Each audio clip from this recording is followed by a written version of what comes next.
Evelyn, a loving grandmother who had always been the rock of her family, suddenly found herself in a frightening situation when she kept mysteriously falling out of her wheelchair. Her son, Terrence, was beside himself with worry, unable to figure out why these accidents kept happening. But when he installed hidden cameras to get to the bottom of things, what he discovered would leave him heartbroken and change their family forever. How did this strong, beloved grandmother become the victim of such a heartbreaking situation? And what shocking truth did Terrence uncover that would change the way he saw his mother's pain? Stay tuned to find out. But before we dive in, let us know where you're watching from today. And if Evelyn and Terrence's emotional journey speaks to you, don't forget to hit that subscribe button. The golden rays of the late afternoon sun filtered through the curtains, casting a warm glow across the living room of the Johnson family home. In her wheelchair, positioned near the window, sat Mrs. Evelyn Johnson, her weathered hands resting gently on the armrests. At 78 years old, her once tall frame had become slightly hunched, but her eyes still sparkled with the wisdom of decades lived. "Grandma, look what I made for you," exclaimed 8-year-old Zoe, bounding into the room with a colorful drawing clutched in her small hands. Mrs. Evelyn's face lit up as she turned to her granddaughter. "Oh, sweetheart, let me see that masterpiece of yours," she said, her voice warm and inviting. As Zoe approached, Mrs. Evelyn leaned forward in her wheelchair, eager to examine the artwork. Suddenly, without warning, the wheelchair tipped forward.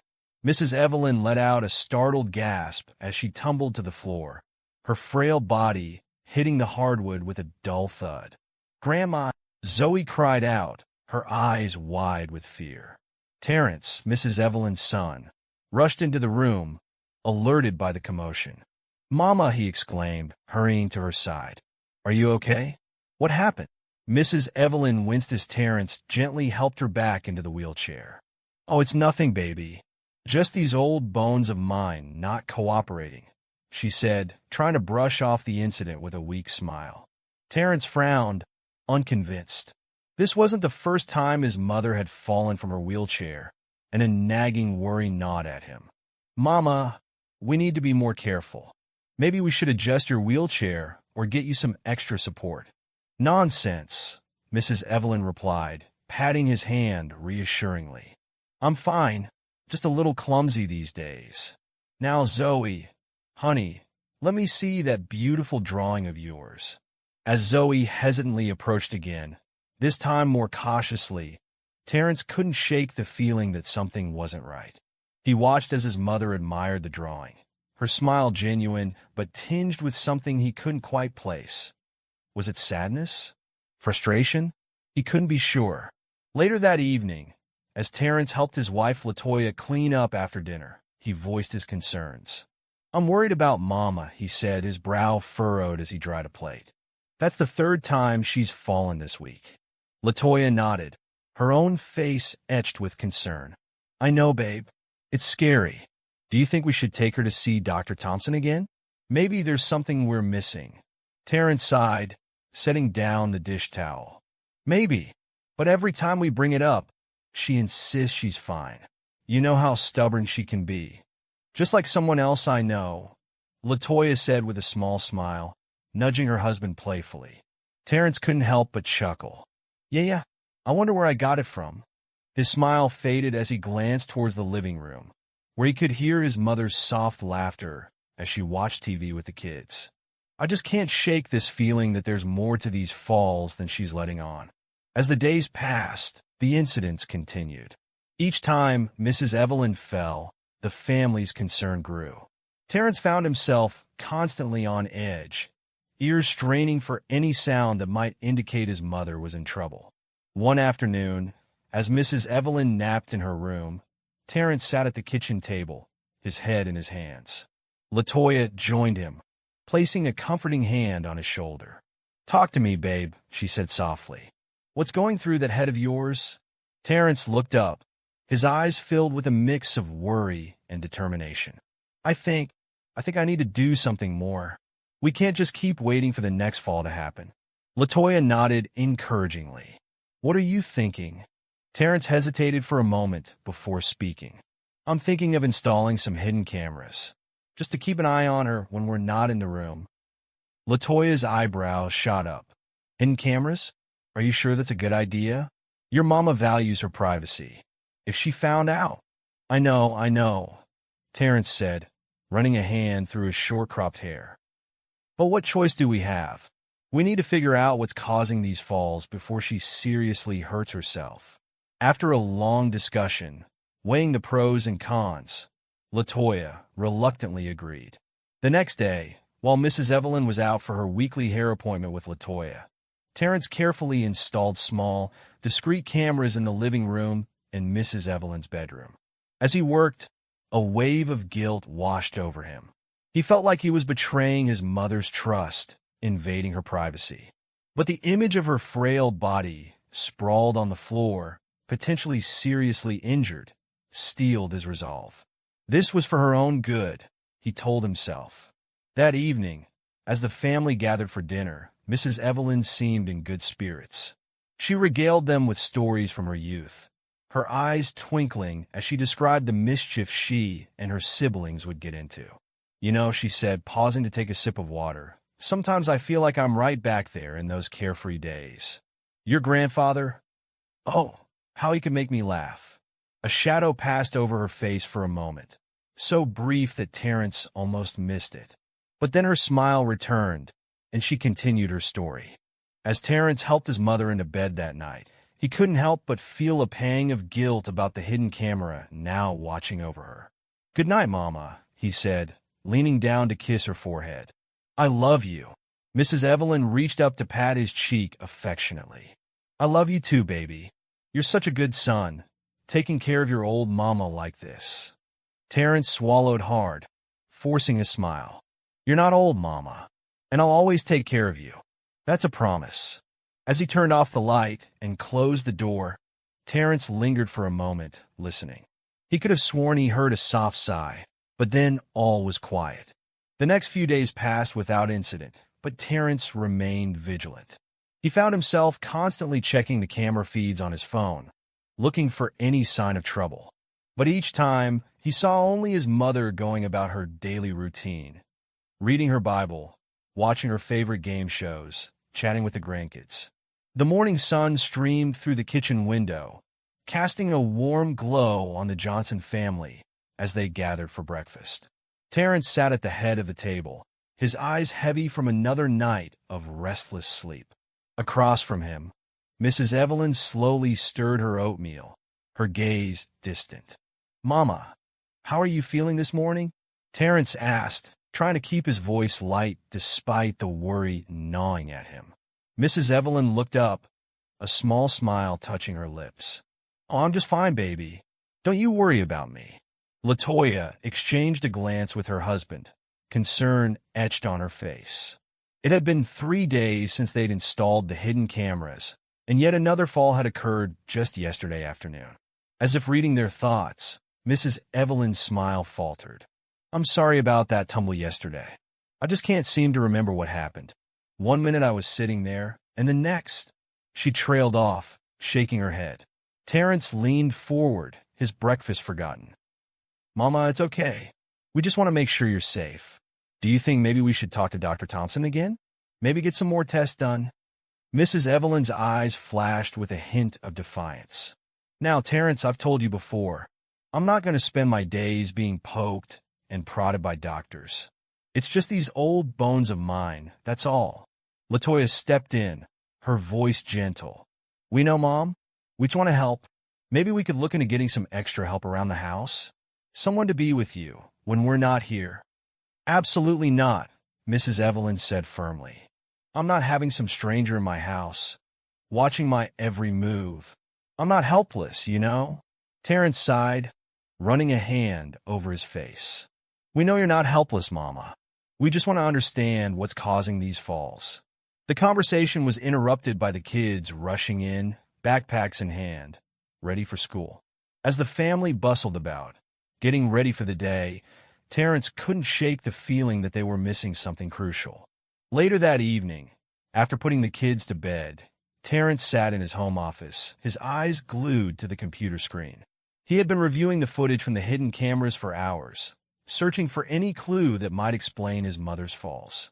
LaToya entered the room, carrying 2 mugs of steaming tea.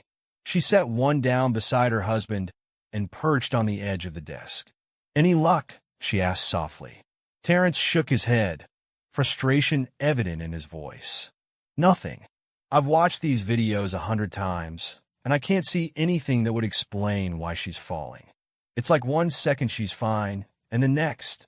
He trailed off, rewinding the footage once again. On the screen, Mrs. Evelyn sat peacefully in her wheelchair, reading a book. Suddenly, without any apparent reason, she tipped forward, falling out of the chair. "There!" Terrence exclaimed, pausing the video. "Do you see that? She doesn't even try to catch herself. It's like she just lets herself fall." LaToya leaned in, her brow furrowed. "That's strange. You'd think she'd at least put her hands out to break the fall." Terrence nodded, his mind racing. "And look at this one from yesterday." He pulled up another video, showing a similar scene. It's the exact same thing. No struggle, no attempt to stop herself. She just falls. Could it be some kind of seizure? LaToya suggested. Something that's happening so fast we can't see it? Terrence shook his head. "I don't think so. Dr. Thompson didn't find any signs of neurological issues in her last checkup. And Mama says she doesn't remember feeling dizzy or losing consciousness." They sat in silence for a moment, the gravity of the situation weighing heavily on them. Finally, LaToya spoke, her voice barely above a whisper. "Terrence, do you think, could this be deliberate?" Terrence's head snapped up, his eyes wide. "What? No, that's impossible. Why would Mama hurt herself on purpose?" LaToya shrugged, looking uncomfortable. "I don't know. It's just the way she falls. It's so controlled, almost like she's—" "Don't say it." Terrence cut her off, his voice sharp. "Mama would never do something like that. Never." LaToya reached out, placing a comforting hand on her husband's arm. "I'm sorry, baby. I didn't mean to upset you. I'm just trying to make sense of all this, same as you." Terrence softened, covering her hand with his own. "I know I'm sorry too. It's just, I feel so helpless. I can't protect her if I don't know what I'm protecting her from." As they sat there, the soft glow of the computer screen illuminating their worried faces, neither of them noticed the shadow that passed by the partially open door. In the hallway, Mrs. Evelyn sat in her wheelchair silently, her hand pressed to her mouth to stifle a sob. She had come to ask for a glass of water, but now she retreated to her room, her heart heavy with a secret she couldn't bring herself to share. The next morning, Terrence woke early, determined to find some answers. He made his way to the kitchen, surprised to find his mother already there, sipping a cup of tea. "Mama, what are you doing up so early?" he asked, concern coloring his voice. Mrs. Evelyn looked up, a wan smile on her face. "Oh, you know me, baby. I've always been an early riser. Thought I'd enjoy the quiet before everyone else wakes up." Terrence nodded, pouring himself a cup of coffee. He sat down across from his mother, studying her face. She looked tired, he noticed, with dark circles under her eyes that makeup couldn't quite hide. "Mama," he began carefully, "I need to ask you something, and I need you to be honest with me." Mrs. Evelyn set down her cup, her eyes wary. "What is it, Terrence?" Terrence took a deep breath. "These falls you've been having, is there something you're not telling us? Something that might explain why they keep happening?" For a moment, something flickered in Mrs. Evelyn's eyes. Fear? Guilt?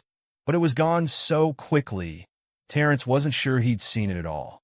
"Terrence, baby, I've told you everything I know," she said, her voice steady. "I wish I could explain it, but I just can't remember what happens. One minute I'm fine, and the next—" She shrugged helplessly. Terrence nodded, trying to hide his disappointment. He had hoped that maybe, in this quiet moment, his mother might open up to him. But it seemed the mystery would remain unsolved, at least for now. As the days passed, the tension in the Johnson household continued to grow. Terrence found himself constantly on edge, jumping at every sound, terrified that it might be the thud of his mother falling again. LaToya tried to maintain a sense of normalcy for the kids, but even they could sense that something was wrong. One afternoon, as Terrence was reviewing yet another day's worth of footage, he noticed something odd. In each of the videos leading up to a fall, his mother seemed to be talking to herself. He leaned in closer, straining to hear what she was saying, but the audio wasn't clear enough. Frustrated, he called LaToya into the room. "Look at this," he said, pointing to the screen. "Do you see how her lips are moving just before she falls? It's like she's talking to someone, but there's no one there." LaToya frowned, studying the footage. "You're right. I wonder what she's saying." Terrence shook his head. "I can't make it out, but it happens every time, right before she falls. It can't be a coincidence." They looked at each other, the same thought crossing their minds. Could this be a sign of dementia? Was Mrs. Evelyn experiencing hallucinations? "We need to talk to Dr. Thompson," LaToya said firmly. "This isn't normal, Terrence. Whatever's going on, your mama needs help." Terrence nodded, feeling a mix of relief and dread.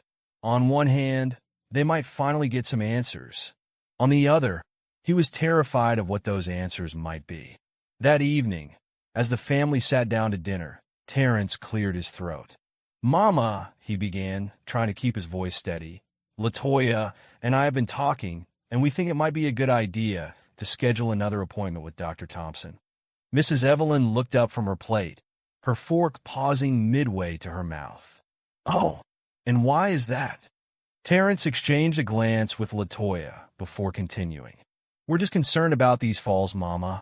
We want to make sure there isn't something we're missing." For a moment, Mrs. Evelyn said nothing. Then, to everyone's surprise, she let out a small chuckle. "You two worry too much. I'm fine, really. Just a little clumsy in my old age, that's all."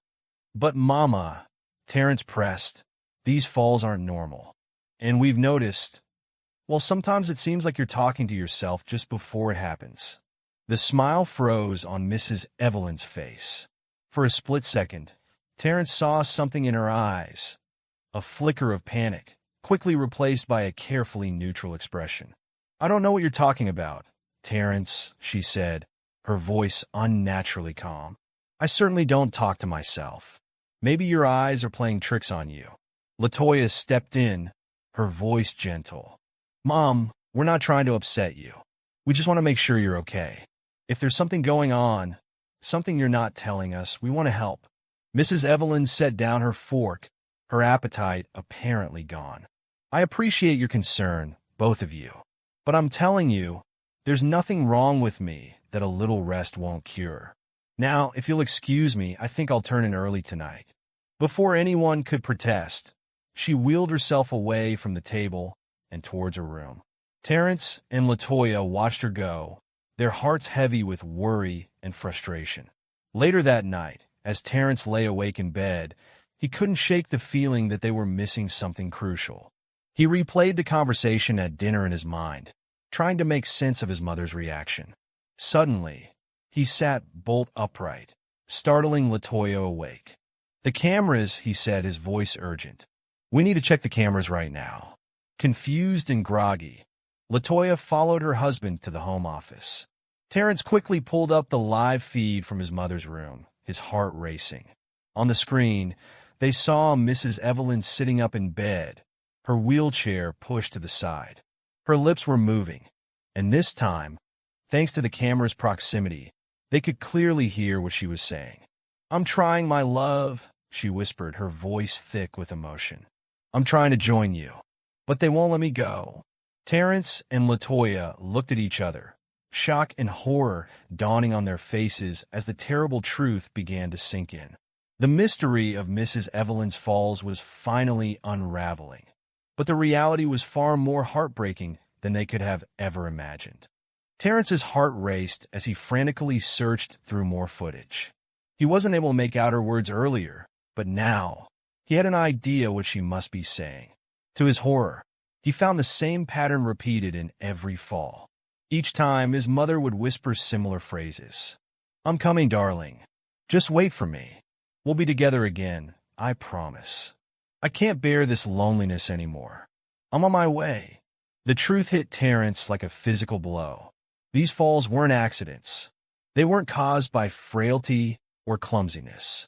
His mother was deliberately trying to hurt herself. They sat in stunned silence for a moment, the gravity of the situation settling over them like a heavy blanket. Finally, Latoya spoke, her voice barely above a whisper. What do we do now? Terrence ran a hand over his face, his mind racing. I don't know, but we can't ignore this. We have to confront her. Get her help. Latoya nodded, squeezing her husband's shoulder. First thing in the morning, she agreed. We'll talk to her together. As they made their way back to bed, neither of them could shake the image of Mrs. Evelyn, alone in her room, whispering to a husband who was no longer there. Sleep didn't come easy that night. The next morning, Terrence woke early, his heart heavy with the knowledge of what he had to do. He found Latoya in the kitchen, already brewing a pot of coffee. They exchanged a look of silent understanding. Is Mama up yet? Terrence asked, his voice low. Latoya shook her head. I haven't heard her moving around. Do you want me to check on her? Terrence nodded, grateful for his wife's support.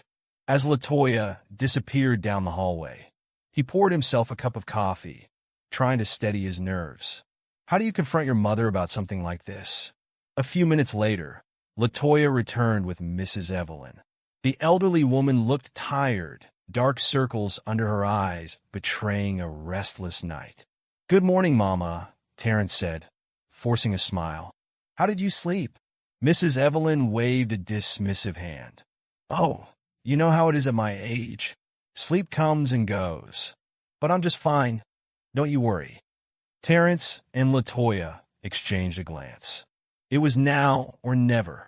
Mama, Terrence began, his voice gentle but firm. We need to talk about something important. Can you join us in the living room? A flicker of uncertainty passed over Mrs. Evelyn's face, but she nodded. Of course, baby. What's this about? As they settled in the living room, Mrs. Evelyn in her wheelchair and Terrence and Latoya on the couch across from her, an uncomfortable silence fell over them. Terrence took a deep breath, steeling himself for what was to come. Mama, he started, his voice cracking slightly. We know about the falls. We know they're not accidents. Mrs. Evelyn's face remained impassive, but her hands tightened on the armrests of her wheelchair. I don't know what you're talking about, Terrence. I told you I'm just a little clumsy these days. Terrence leaned forward, his eyes pleading. Mama, please. We saw the footage. We heard what you were saying before each fall. For a moment, Mrs. Evelyn said nothing. Then, almost imperceptibly, her shoulders sagged. You've been watching me? She asked, her voice small and defeated. We were worried about you, Latoya explained gently. We just wanted to understand what was causing the falls. We never expected. She trailed off, unable to finish the sentence. Mrs. Evelyn looked away, her gaze fixed on a framed photo of her late husband on the mantel. Show me, she said quietly. Terrence hesitated, then nodded. He retrieved his laptop and pulled up one of the video clips. As they watched together, Mrs. Evelyn's whispered words filled the room. I'm coming, my love. We'll be together soon. When the clip ended, there was a heavy silence. Then, to Terrence and Latoya's surprise, Mrs. Evelyn began to laugh. It was a hollow, mirthless sound that soon gave way to heart-wrenching sobs. Oh, look at me, she cried, tears streaming down her weathered cheeks. What a foolish old woman I've become. Terrence moved to kneel beside his mother's wheelchair, taking her trembling hands in his. Mama, please. Talk to us. Help us understand.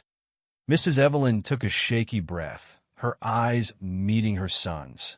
I miss him, Terrence. I miss your father so much it physically hurts. Every day without him feels like an eternity. Terrence felt his own eyes filling with tears. I know, Mama. We all miss him. But this, what you're doing, it's not the answer. Mrs. Evelyn shook her head, a bitter smile on her lips. You don't understand, baby. You have your whole life ahead of you. your beautiful wife, your children. But me? I'm just a burden now, a shell of who I used to be. That's not true, Latoya exclaimed, moving to join them. You're not a burden, Mom. You're the heart of this family. Am I? Mrs. Evelyn asked, her voice tinged with sadness. Look at me. I can't even take care of myself anymore. I'm trapped in this chair, dependent on all of you for everything. This isn't living, it's just existing. Terrence squeezed his mother's hands, his heart breaking for her pain. Mama, listen to me. You are not a burden. You are loved, deeply and completely. We need you here with us. Mrs. Evelyn's eyes filled with fresh tears. But I need him, Terrence. Your father was my whole world for over 50 years. How am I supposed to go on without him? By remembering that you're not alone, Latoya said softly. We're here for you, Mom. All of us. And we want to help you through this. For a long moment, Mrs. Evelyn said nothing. Then, slowly, she nodded. I'm sorry, she whispered. I'm so sorry. I didn't mean to hurt you all like this. I felt so lost. Terrence stood, pulling his mother into a gentle embrace. We're going to get through this together, Mama. I promise. But you have to promise me something too. Mrs. Evelyn looked up at her son, her eyes questioning. Promise me you'll stop trying to hurt yourself, Terrence said, his voice firm but loving. Promise me you'll let us help you. Mrs. Evelyn hesitated, then nodded. I promise, she said softly. I'll try. As the family held each other close, tears flowing freely, a sense of both relief and trepidation filled the room.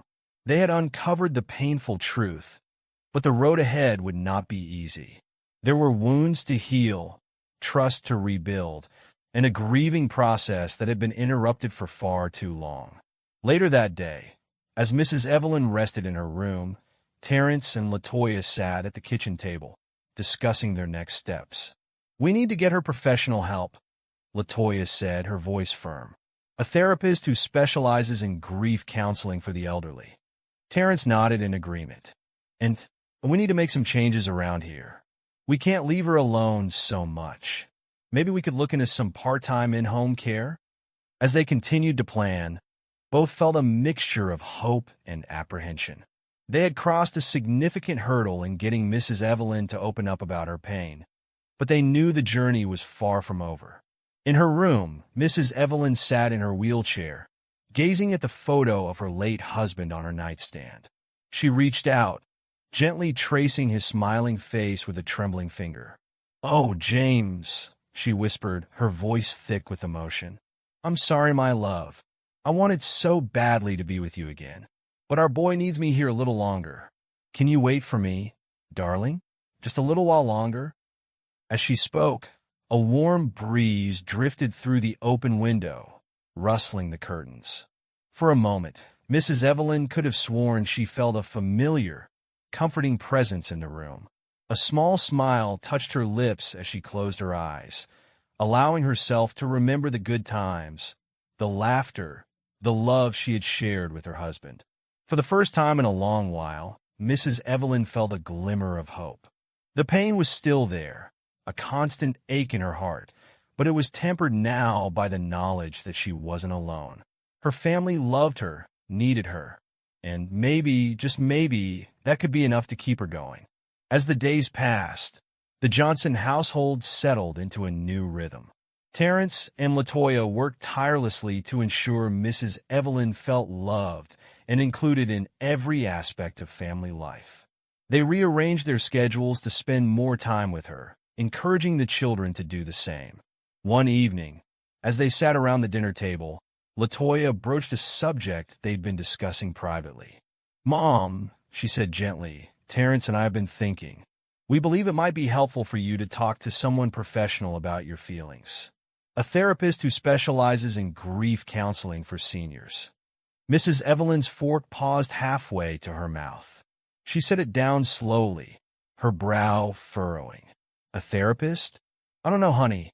At my age, talking to a stranger about my feelings seems, well, it seems a bit pointless." Terrence leaned forward, his voice earnest. "Mama, It's not pointless. Grief doesn't have an age limit. And sometimes talking to someone outside the family can provide a different perspective, help us see things we might miss.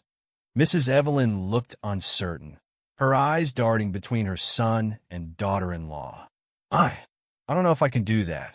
Open up to a stranger about James, about what I tried to do. Latoya reached out, covering Mrs. Evelyn's hand with her own. Mom, the therapist isn't there to judge you. They're there to help you process your grief, to find healthy ways to cope with your pain. Terrence nodded in agreement. We'll be with you every step of the way, Mama. If you want, one of us can go with you to the sessions, at least at first. Mrs. Evelyn was quiet for a moment, her gaze distant. Finally, she took a deep breath and nodded. All right, I'll try it. For you, for the family, I'll try. The relief on Terrence and Latoya's faces was palpable. Terrence squeezed his mother's shoulder gently. Thank you, Mama. That's all we ask. Just try. The next week, Mrs. Evelyn had her first therapy session with Dr. Eleanor Wright, a kind-faced woman in her 60s who specialized in geriatric grief counseling. Terrence accompanied his mother, sitting in the waiting room during the session. When Mrs. Evelyn emerged an hour later, her eyes were red-rimmed from crying, but there was a lightness to her that Terrence hadn't seen in months. On the drive home, she was quiet, lost in thought. How did it go, Mama? Terrence asked gently as they pulled into the driveway. Mrs. Evelyn turned to him, a small smile on her lips. It was good, baby. Hard but good. Dr. Wright, she understands. She's helping me see that my feelings are normal, that grieving is a process. Terrence felt a surge of hope. That's wonderful, Mama. I'm so proud of you for doing this. Mrs. Evelyn reached out, patting her son's hand. Thank you for pushing me to do it. I think this might really help. As the weeks passed, Mrs. Evelyn continued her therapy sessions. Slowly but surely, the family began to see changes. She started to open up more, sharing stories about James that made her smile instead of cry. She began to take an interest in her surroundings again, asking about the children's activities and Terrence's work. One Saturday morning, as Terrence was helping his mother into her wheelchair, she surprised him with a request. Baby, do you think we could go to the park today? I'd like to feed the ducks like James and I used to do. Terrence felt his heart swell with joy. Of course, Mama. That's a wonderful idea. We'll make a family day of it. The park outing was a resounding success. Mrs. Evelyn laughed as she watched her grandchildren chase the ducks, her eyes twinkling with a spark of life that had been missing for so long. As they sat by the pond, she regaled the family with stories of her and James's early dates in this very park. He proposed to me right over there, she said, pointing to an old oak tree. Got down on one knee and everything, right in front of everyone. I was so embarrassed, but oh, so happy.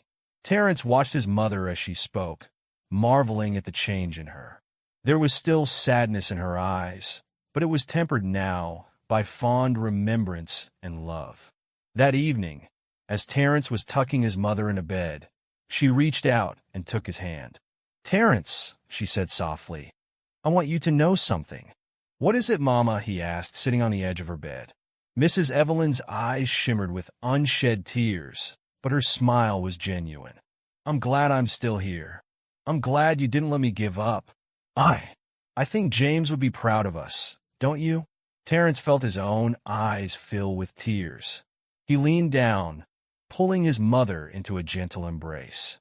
You would, Mama? He'd be so proud of you. And so am I. As the months passed, the Johnson family settled into a new normal. Mrs. Evelyn continued her therapy sessions, gradually learning to navigate her grief in healthier ways. The family made a concerted effort to keep her involved in their daily lives, from helping with homework to planning family outings. One evening, as they sat around the dinner table, Mrs. Evelyn surprised everyone with an announcement. I've been thinking, she said, her voice steady and clear. I'd like to start a grief support group at the community center for other seniors who've lost their spouses. Dr. Wright thinks it's a good idea, and, well, I think I could help others who are going through what I did." The table fell silent for a moment, everyone processing this unexpected declaration. Then, Terrence broke into a wide smile. "Mama, that's a wonderful idea. I think you'd be great at that."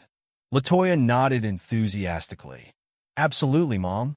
Your experience could really help others who are struggling." Mrs. Evelyn's eyes sparkled with a mixture of excitement and nervousness. "You really think so? I'm not sure I'm qualified, but I know how much it would have helped me to talk to someone who understood in those early days." Terrence reached out, squeezing his mother's hand. "You're more than qualified, Mama. Your strength, your journey, it's inspiring.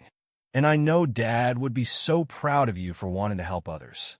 At the mention of James, Mrs. Evelyn's eyes misted over, but her smile remained. "You're right, baby. James always did say I had a gift for comforting people. Maybe this is my way of honoring his memory." As the family discussed the logistics of starting the support group, Terrence couldn't help but marvel at the transformation in his mother. The woman who had once been so lost in her grief that she tried to harm herself was now looking to use her experience to help others.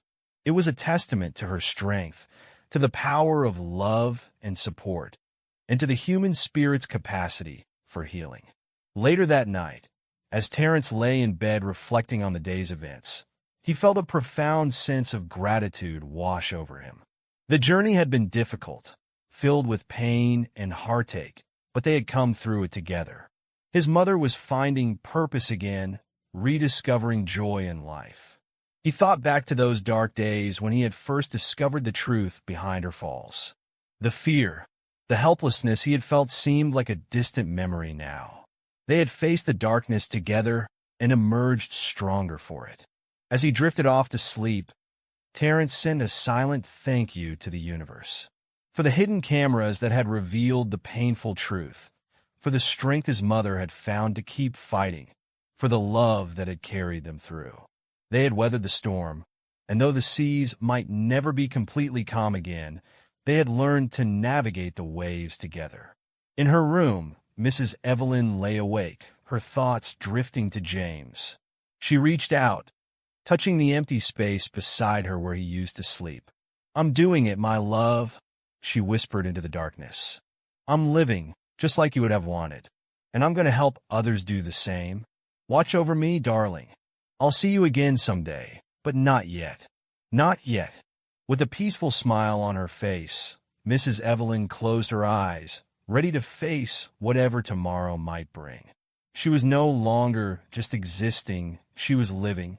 And that, she knew, was the greatest tribute she could pay to the love she and James had shared. The warm glow of the afternoon sun filtered through the windows of the community center, casting long shadows across the circle of chairs arranged in the middle of the room. Mrs. Evelyn Johnson sat in her wheelchair at the head of the circle, her hands folded neatly in her lap as she watched the small group of elderly men and women file in, their faces a mixture of apprehension and hope. It had been 6 months since Mrs. Evelyn had first proposed the idea of starting a grief support group for seniors who had lost their spouses. With the help of her family and Dr. Wright, she had worked tirelessly to make it a reality. Now, as she looked around at the faces of those who had come seeking solace and understanding, she felt a flutter of nervous excitement in her chest. "Welcome, everyone," Mrs. Evelyn said, her voice warm and inviting. "Thank you for joining us today. I know how difficult it can be to take that first step, to reach out when you're hurting, but I want you all to know that you're not alone in this journey." As the meeting progressed, Mrs. Evelyn shared her own story. The crushing weight of grief that had driven her to despair, the love of her family that had pulled her back from the brink, and the ongoing process of healing and rediscovery. She watched as the tension in the room slowly eased, saw heads nodding in understanding and eyes glistening with unshed tears. One by one, the other members of the group began to open up, sharing their own stories of loss and loneliness. Mrs. Evelyn listened intently, offering words of comfort and encouragement when needed, guiding the conversation with a gentle hand. As the meeting drew to a close, a frail-looking woman named Margaret approached Mrs. Evelyn, her eyes red-rimmed but filled with gratitude. "Thank you," she whispered, clasping Mrs. Evelyn's hand. "I felt so alone these past months. I didn't think anyone could understand. But being here today, listening to you and the others, it helps." Mrs. Evelyn squeezed Margaret's hand, her heart swelling with empathy. "You're not alone, dear. We're all in this together. And it does get easier, I promise. Not quickly, and not without pain, but it does get easier." As the last of the attendees filed out, Terrence appeared in the doorway, a proud smile on his face. "How did it go, Mama?" he asked, wheeling her towards the exit. Mrs. Evelyn's eyes sparkled with a mixture of exhaustion and fulfillment. "Oh, baby, it was something special. I think we really helped some people today. And you know what? I think they helped me too." Terrence leaned down, planting a kiss on his mother's cheek. "I'm so proud of you, Mama. Dad would be too, you know." Mrs. Evelyn nodded, a bittersweet smile touching her lips. "I know, baby. I felt him with me today, cheering me on." As they made their way home, Mrs. Evelyn found herself reflecting on the journey that had brought her to this point. The dark days when she had tried to join James in death seemed like a distant nightmare now. She still missed him terribly, of course. There wasn't a day that went by when she didn't think of him, didn't yearn for his touch or his laugh. But the crushing weight of grief had lightened, allowing room for other emotions. Gratitude for the life they had shared, love for her family, and a renewed sense of purpose. The weeks flew by, and Mrs. Evelyn threw herself into her new role with gusto. The grief support group grew, attracting more members as word spread. Mrs. Evelyn worked closely with Dr. Wright to develop strategies for helping the group members cope with their loss and find new meaning in life. One evening, as the family sat around the dinner table, Zoe, now 9 years old, turned to her grandmother with curious eyes. "Grandma," she asked, her voice hesitant, "do you still miss Grandpa?" The table fell silent, all eyes turning to Mrs. Evelyn. She set down her fork, considering her answer carefully. "Yes, sweetheart, I do," she said finally, her voice soft but steady. "I'll always miss your grandpa. But you know what? Missing him doesn't hurt quite as much as it used to." Zoe nodded, her brow furrowed in concentration. "Is that because of your special group? The one where you help other grandmas and grandpas?" Mrs. Evelyn smiled, reaching out to pat Zoe's hand. "That's part of it, honey. Helping others who are going through the same thing. It reminds me that I'm not alone, and it makes me feel like I'm honoring your grandpa's memory by spreading the love he gave me." Terrence watched this exchange with a lump in his throat. The transformation in his mother never ceased to amaze him. Gone was the fragile, despairing woman who had tried to harm herself. In her place was this strong, compassionate matriarch who was not only facing her own grief, but helping others navigate theirs as well. Later that night, as Terrence was helping his mother prepare for bed, she surprised him with a request. "Terrence, baby," she said, her voice hesitant, "I've been thinking I'd like to visit your father's grave." Terrence paused in the act of turning down the bed covers, his heart skipping a beat. Mrs. Evelyn hadn't visited James's grave since the funeral, always finding excuses to avoid it. "Are you sure, Mama?" he asked gently. "There's no rush if you're not ready." Mrs. Evelyn nodded, her eyes clear and determined. "I'm sure. I think it's time. Will you come with me?" Terrence pulled his mother into a gentle embrace. "Of course, Mama. Whenever you're ready." The next morning dawned bright and clear, a crisp autumn breeze rustling the leaves of the old oak trees that lined the cemetery path. Terrence pushed his mother's wheelchair slowly, allowing her time to gather her thoughts as they approached James's final resting place. As they reached the simple headstone bearing James's name, Mrs. Evelyn reached out, her fingers tracing the engraved letters. "Hello, my love," she whispered, her voice thick with emotion. "I'm sorry it's taken me so long to visit. I wasn't ready before. Terrence stood back, giving his mother space as she spoke to her late husband. He watched as she poured out her heart, telling James about her journey through grief, about the support group, about the grandchildren's latest achievements. There were tears, yes, but there was laughter too, as Mrs. Evelyn recounted funny anecdotes and cherished memories.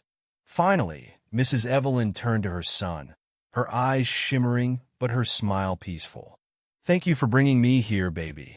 I needed this closure, I suppose. A chance to say goodbye properly." As they made their way back to the car, Mrs. Evelyn's wheelchair hit a rough patch of ground, jolting her slightly.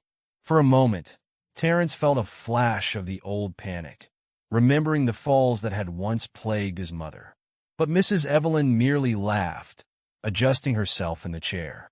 "Goodness," she chuckled. "Your father always did say I needed a smoother ride." Terrence couldn't help but join in her laughter, marveling at how far they had come. The woman who had once seen her wheelchair as a prison now faced its inconveniences with humor and grace. As the weeks passed, Mrs. Evelyn continued to flourish in her role as leader of the grief support group. She worked tirelessly, organizing outings for the group members, arranging for guest speakers, and always lending a compassionate ear to those who needed it. One day, as Mrs. Evelyn was preparing for a group meeting, she received an unexpected visitor. Dr. Wright knocked on the door of the community center, a warm smile on her face. "Mrs. Johnson," she said, "I hope you don't mind me dropping by. I wanted to see how things were going with the group." Mrs. Evelyn welcomed her in, her face lighting up. "Oh, Dr. Wright, I'm so glad you're here. Things are going wonderfully. In fact, I was hoping to talk to you about an idea I've had." As they settled in, Mrs. Evelyn shared her vision. She wanted to expand the support group to create a network of similar groups across the city. "There are so many seniors out there who are struggling with grief," she explained, her eyes shining with passion. "I want to reach as many of them as we can." Dr. Wright listened intently, her expression thoughtful. "That's a wonderful idea, Mrs. Johnson, but it's also a big undertaking. Are you sure you're up for it?" Mrs. Evelyn nodded firmly. "I am. For the first time in a long time, I feel like I have a real purpose. James always said I had a gift for helping people. I think this is what I'm meant to do with the time I have left." Dr. Wright reached out, squeezing Mrs. Evelyn's hand. "Well then," she said with a smile, "let's make it happen. I have some contacts at other community centers who might be interested in starting their own groups, and I'd be happy to help train new group leaders." As they began to plan, Mrs. Evelyn felt a surge of excitement. She thought back to those dark days when she had tried to end her life and marveled at how far she had come. The pain of losing James would always be with her, but it no longer defined her. Instead, it had become the catalyst for a new chapter in her life, one filled with purpose and the opportunity to make a difference in the lives of others.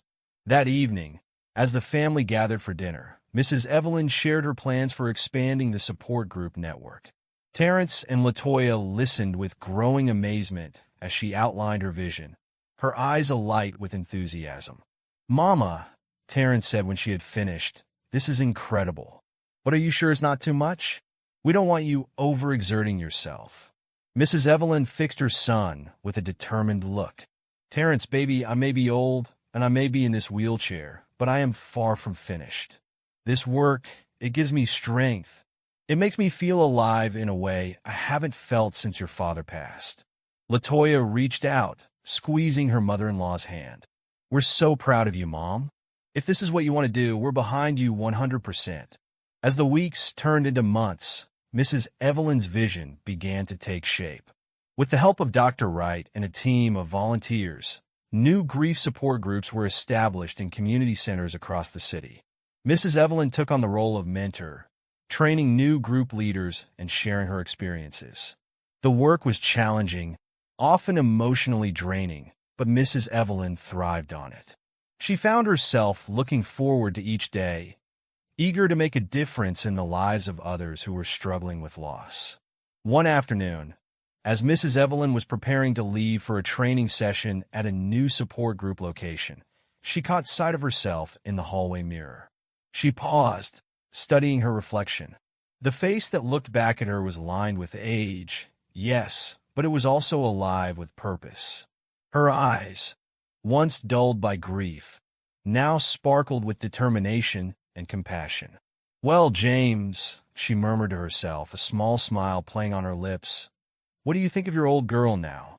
I'm not ready to join you just yet, my love. I've still got work to do down here." As if in response, a warm breeze drifted through the open window, carrying with it the scent of blooming roses, James's favorite flower. Mrs. Evelyn closed her eyes, basking in the moment. She could almost feel his presence, his pride and love washing over her. The sound of a car horn outside broke the spell.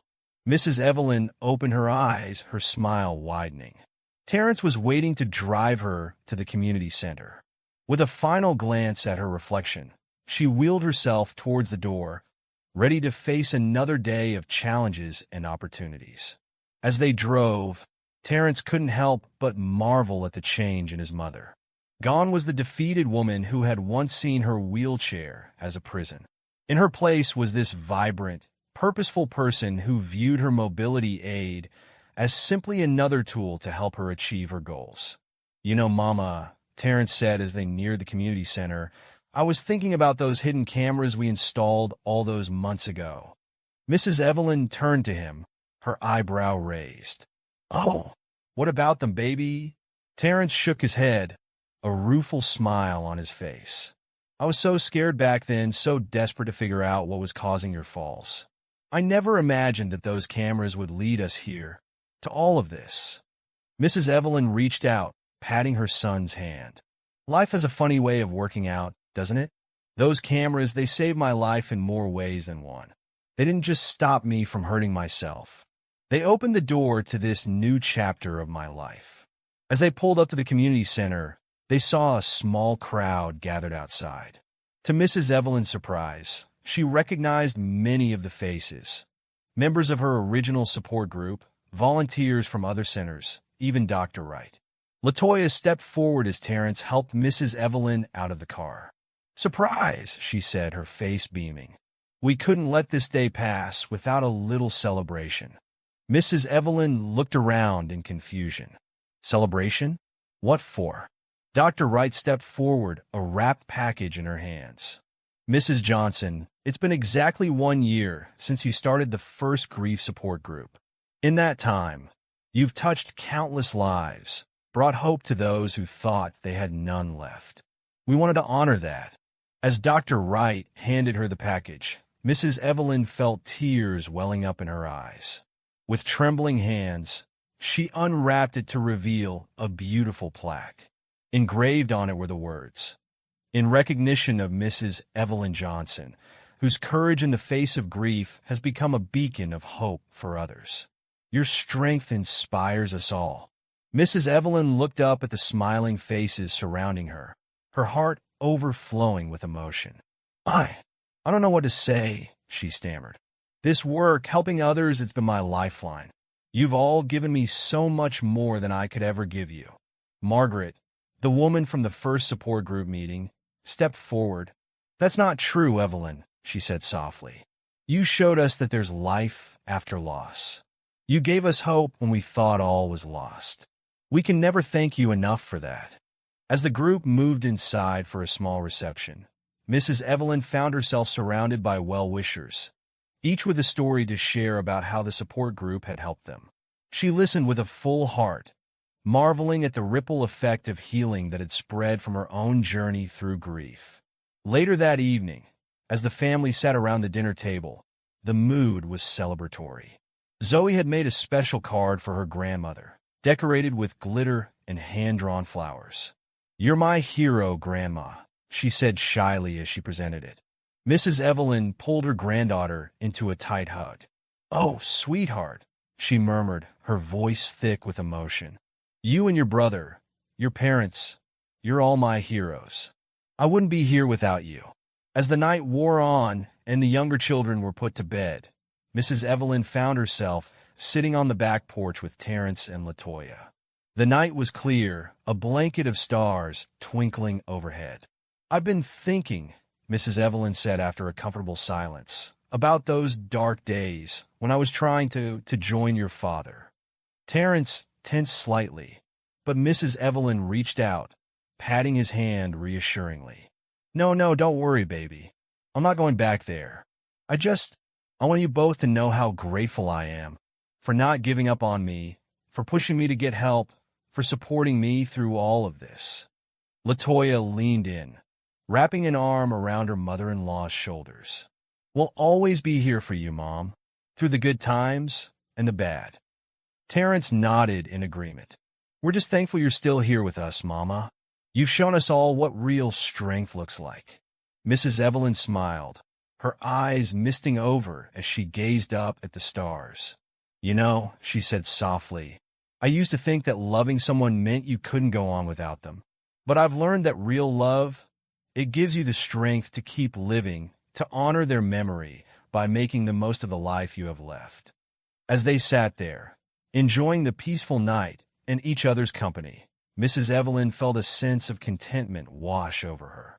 The journey had been long and difficult, but she had emerged stronger, more resilient, and with a renewed sense of purpose. The next morning, Mrs. Evelyn woke early, her mind already buzzing with ideas for the support group network. As she wheeled herself to the kitchen, she was surprised to find Terence already there, nursing a cup of coffee. "Good morning, Mama," he said, smiling warmly. "You're up early." Mrs. Evelyn chuckled, accepting the cup of tea Terence offered her. "Oh, you know me, baby. Can't stay in bed when there's work to be done." Terence's smile faltered slightly. "About that, Mama, I've been thinking, maybe it's time we hired some help. Someone to assist you with the day-to-day running of the support groups. You're doing so much, and I worry about you overdoing it." For a moment, Mrs. Evelyn felt a flash of indignation. Didn't her son understand how important this work was to her? But as she looked at Terence's concerned face, she realized he was coming from a place of love. "You might be right, baby," she conceded after a moment. "This old body isn't as spry as it used to be. Maybe having some help wouldn't be such a bad idea." Terence's relief was palpable. "I'm glad you see it that way, Mama. I've actually been doing some research. There's a program at the local college for students studying gerontology and social work. They offer internships for students to work with community organizations. I thought maybe we could look into that." Mrs. Evelyn's eyes lit up at the idea. "Oh, Terence, that's perfect. Not only will we get some help, but we'd be giving these young people valuable experience. And who knows? Maybe we could inspire some of them to continue working with seniors after they graduate." Over the next few weeks, Mrs. Evelyn worked with Terence and Dr. Wright to set up a partnership with the local college. They interviewed several promising students before selecting 2 interns: Sarah, a bright-eyed young woman with a passion for geriatric care, and Michael, a soft-spoken young man who had lost his own grandmother to Alzheimer's and wanted to make a difference in the lives of seniors. As the interns settled into their roles, Mrs. Evelyn found herself energized by their enthusiasm and fresh perspectives. She took on the role of mentor, sharing her experiences and guiding them as they learned to navigate the complex emotions involved in grief counseling. One afternoon, as Mrs. Evelyn was wrapping up a training session with Sarah and Michael, she noticed Sarah seemed distracted. "Is everything all right, dear?" she asked gently. Sarah hesitated before responding. "Mrs. Johnson, I hope you don't mind me asking, but how do you do it? How do you listen to all these stories of loss and grief day after day without letting it overwhelm you?" Mrs. Evelyn wheeled herself closer to the young woman, reaching out to pat her hand. "Oh, my dear, that's a very good question. And the truth is, some days it does overwhelm me. There are times when I go home and cry for all the pain I've heard. But you know what keeps me going?" Sarah and Michael leaned in, eager to hear her answer. "Hope," Mrs. Evelyn said simply. "Every person who comes to our groups, every story of loss we hear, it's an opportunity to plant a seed of hope. We can't take away their pain, but we can show them that they're not alone, that there is a path forward." And when I see that spark of hope in someone's eyes, when I see them take that first step towards healing, well, that makes it all worthwhile. As the months passed, the support group network continued to grow. Mrs. Evelyn, with the help of her interns and a growing team of volunteers, expanded their reach to neighboring cities. She was invited to speak at conferences, sharing her experiences and inspiring others to start similar programs in their own communities. But as rewarding as the work was, it was also exhausting. Mrs. Evelyn found herself tiring more easily, needing more rest between activities.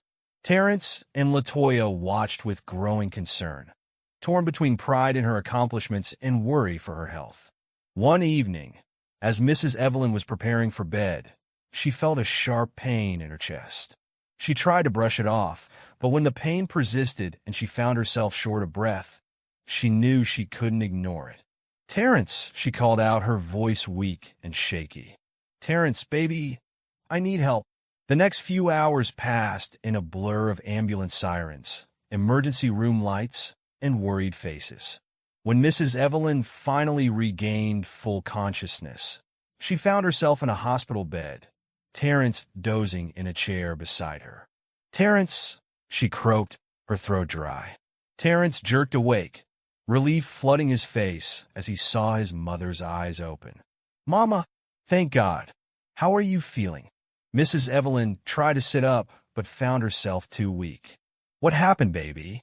Terrence gently explained that she had suffered a mild heart attack. The doctor said she would recover, but she needed to take things easier from now on. As the reality of her situation sank in, Mrs. Evelyn felt a wave of frustration wash over her. How could she take things easier when there was still so much work to be done? So many people who needed help? Over the next few days, as she recovered in the hospital, Mrs. Evelyn had many visitors. LaToya and the children came every day, bringing drawings and get-well cards. Dr. Wright stopped by, as did many members of the support groups. Sarah and Michael visited too, assuring her that they were keeping things running smoothly in her absence. On the day before she was due to be discharged, Mrs. Evelyn had an unexpected visitor. Margaret, the woman from her very first support group meeting, knocked gently on the door. "Margaret!" Mrs. Evelyn exclaimed, genuinely pleased to see her friend. "What a lovely surprise." Margaret sat down beside the bed, taking Mrs. Evelyn's hand in hers. "Evelyn, my dear, we've all been so worried about you. How are you feeling?" Mrs. Evelyn sighed. "Oh, I'm on the mend, but I'm frustrated, Margaret. There's so much more I want to do, so many people who need help. And now the doctors are telling me I need to slow down." Margaret listened patiently, a knowing look in her eyes. When Mrs. Evelyn finished, she squeezed her hand gently. "Evelyn, do you remember what you told me at that first meeting? When I was drowning in grief and couldn't see a way forward?" Mrs. Evelyn shook her head, unable to recall the specific conversation. "You told me that healing isn't a race, it's a journey," Margaret continued. "You said that it's okay to take breaks, to rest when we need to. That self-care isn't selfish, it's necessary." She paused, her eyes twinkling. "I think it's time you took your own advice, my friend." As Margaret's words sank in, Mrs. Evelyn felt tears welling up in her eyes. She had been so focused on helping others that she had neglected her own well-being. And in doing so, she had nearly robbed her family, and all the people who depended on her, of her presence in their lives. "Oh, Margaret," she said softly, "when did you get so wise?" Margaret chuckled. "I learned from the best, didn't I?" That conversation marked a turning point for Mrs. Evelyn. When she returned home from the hospital, she sat down with Terrence, LaToya, and Dr. Wright to discuss the future of the support group network. "I've realized something," she told them. "This work, helping others through their grief, it's bigger than just me now. It needs to be able to continue even when I can't be there every day." Together, they devised a plan to restructure the organization. They would train more group leaders, delegate more responsibilities to the interns and volunteers, and set up a board of directors to oversee the network's operations. Mrs. Evelyn would take on more of an advisory role, still involved, but not carrying the day-to-day burden.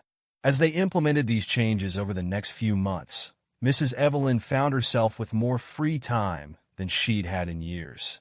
At first, she felt restless, unsure of how to fill her days. But gradually, she rediscovered old hobbies and found new ones. She started a small garden in the backyard, joined a book club at the local library, and spent more time with her grandchildren. One sunny afternoon, as Mrs. Evelyn sat in her garden, enjoying the fragrance of blooming roses, she heard the back door open. Terrence walked out, a smile on his face and an envelope in his hand. "Hey, Mama," he said, sitting down beside her. "This came for you today." Mrs. Evelyn opened the envelope curiously.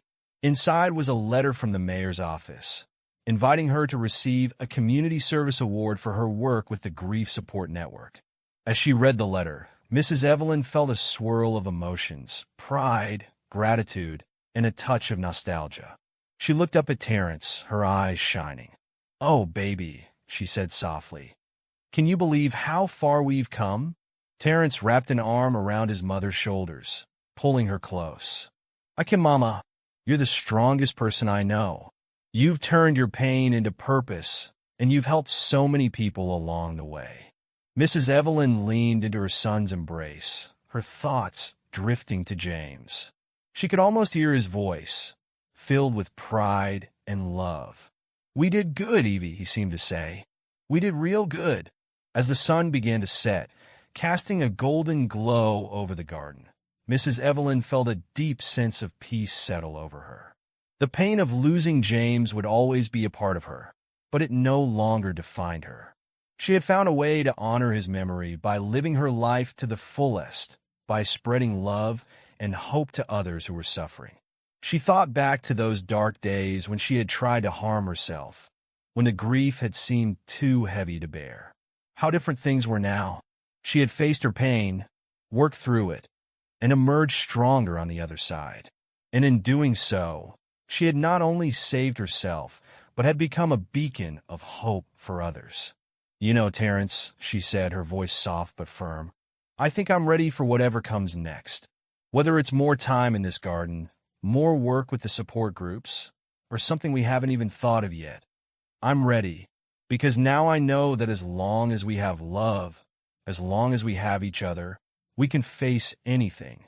Terrence squeezed his mother's hand, his heart full of love and admiration.